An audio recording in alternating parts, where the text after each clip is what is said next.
Kad nas već zoveš na putovanje, idemo onda u Bjelovar, jer o hrvatskoj autohtonoj kuhinji ne može se govoriti, a da se zaobiđe kvalitetan hrvatski med.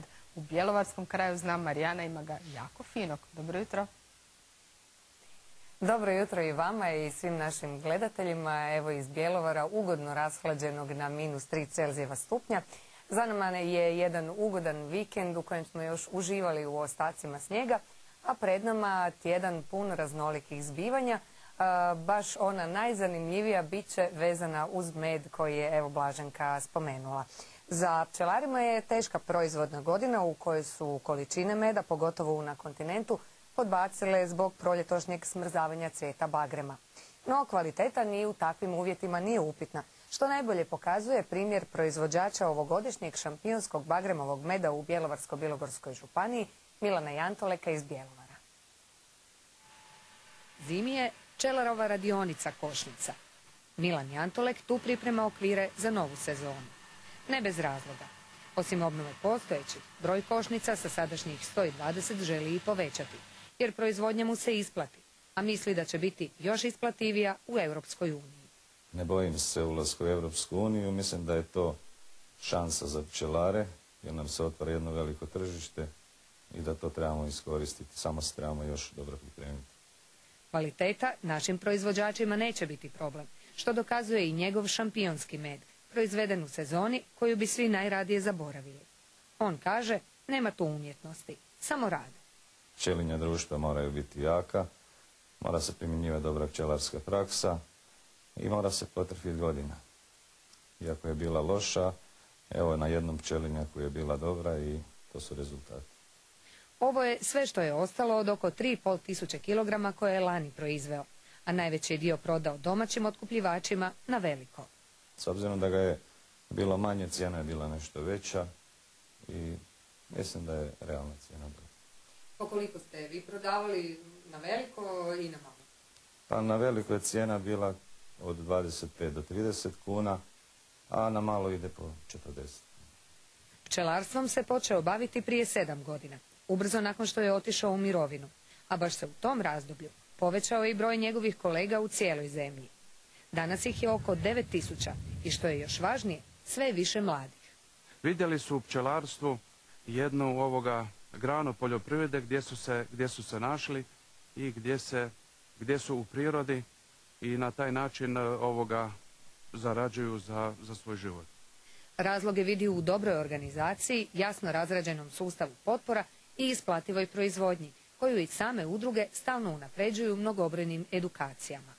A sve je to bilo u cilju da bi poboljšali zdravstvenu ispravnost meda, kvalitetu pčelinjih proizvoda, prvenstveno meda, a i ukazali na i poboljšali zdravstveno stanje pčelinjih zajednica.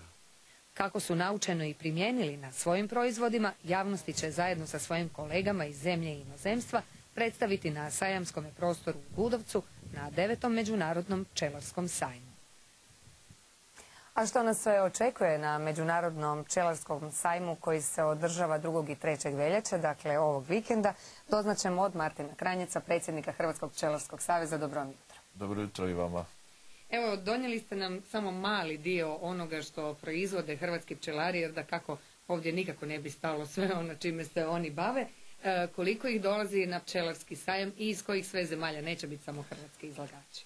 Pa ove godine očekujemo preko 100 izlagača, što nas raduje u svakom slučaju. Biće izlagača iz Bosne, Srbije, naše zemlje okruženja, Slovenije. Evo dolazi nam po prvi puta iz Francuske, koliko imam podataka, iz Finske.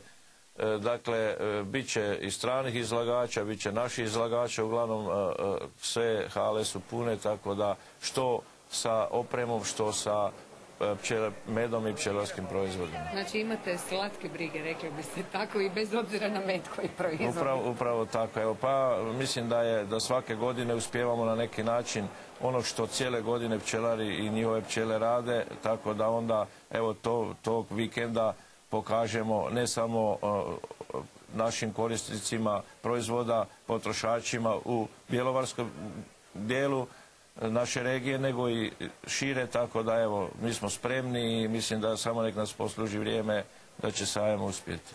Evo, kad ste spomenuli strane izlagače, što je ono što mi njima možemo ponuditi? Jesmo li mi dovoljno zaštitili domaći proizvod? Bjelovarsko-bilogorska županija ima svoju robnu marku meda, to je ovaj Bagremov med, slatka nit, sastavljen praktički od najboljeg meda iz cijele županije. Što je s ostalim dijelovima Hrvatske? Jesmo li doista dovoljno zaštitili svoj proizvod? Što se same zaštite tiče, to je još u procesu. Evo, možda je primjer Bjelovarsko-bilogorske županije prva napravila robnu marku. Sada to rade u Zagorju. Zagorci su pri kraju, mislim da sa svojim zagorskim Bagremom. Ima još pokušaja u ostalim županijama da se nešto tako napravi, no međutim to nije presudno za naš proizvod. Ono što mi nosimo u Europsku uniju, to je naš sortiment, dakle naša raznolikost. Ono što mi imamo, malo koja zemlja u Europi se može podičiti, ne količinama, ponovit ću, dakle, ali sortimentom svakako da.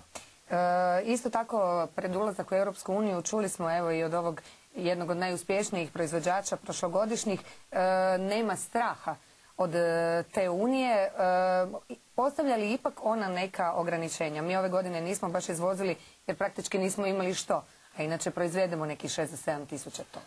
Pa za nas nema kvota, nema zabrana proizvodnje, dakle sama Evropska unija uvozi godišnje preko 200.000 tona meda, tako da ulaskom u Evropsku uniju dapače nama se otvaraju vrata tržišta i naravno svi oni pčelari koji su spremni za tu priču i za tu igru, što naravno može se pokazati na tržištu, imaju veliku i široku mogućnost prodaje u Evropsku uniju.